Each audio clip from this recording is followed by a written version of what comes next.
আমাদের যদি স্যাররা আছেন, সম্মানিত স্যাররা আছেন, আমরা একাডেমিক ইংলিশ নিয়ে কাজ করি। আমরা পাশাপাশি দ্বীপাঞ্চল মতো এলাকায় আমরা ইংলিশ ল্যাঙ্গুয়েজ নিয়ে কাজ করি। তো সেই লক্ষ্যে আমরা একটা ইংলিশ অলিম্পিয়াডের আয়োজন করতে যাচ্ছি। সেটা স্যারকে বলবো একটু তোমাদেরকে ক্লিয়ার করার জন্য।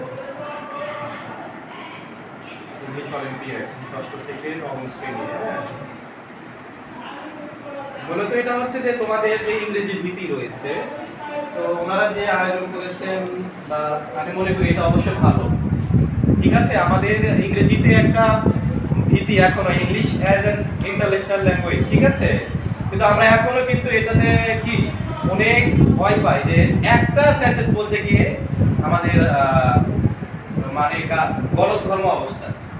তো ওনারা যেটা আয়োজন করতে চেয়েছেন আমি তাদেরকে সাধুবাদ জানাই এবং আমি মনে করি যে আমি তোমাদেরকে পড়ে শোনাচ্ছি, তোমরা একটু শোনো যে হাতিয়া উপজেলার বিভিন্ন শিক্ষা প্রতিষ্ঠানের ছাত্রছাত্রীদের ইংরেজি ভীতি দূরীকরণে ও ভাষা শিক্ষার প্রতি আগ্রহ বৃদ্ধিতে এবং প্রতিটি ছাত্রছাত্রীকে আধুনিক বিশ্বের সাথে তাল মিলিয়ে চলতে সক্ষম করে তোলা এবং তাদেরকে ভাষার গণ্ডিতে আবদ্ধ না রেখে আন্তর্জাতিক পর্যায়ে লক্ষ্য করে তোলা, এটাই হচ্ছে ওনাদের উদ্দেশ্য।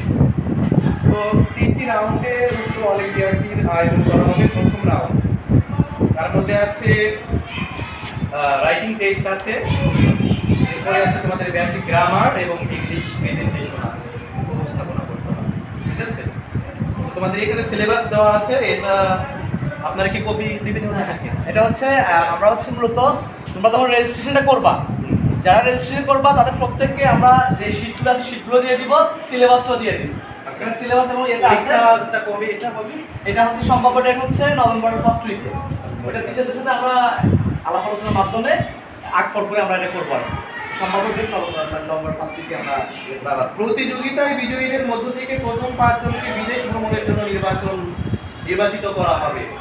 দ্বিতীয় 5 জনকে আর্থিক বৃত্তি প্রদান করা হবে এবং বাকি 5 জনকে আকর্ষণীয় পুরস্কার ও সনদ প্রদান করা হবে। তো এটা তো খুবই ভালো, তাই না?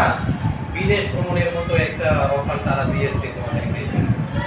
নোয়াখালী পার হলে কি বিদেশ, সেটা নয় কিন্তু, ঠিক আছে, দেশের বাইরে নেপাল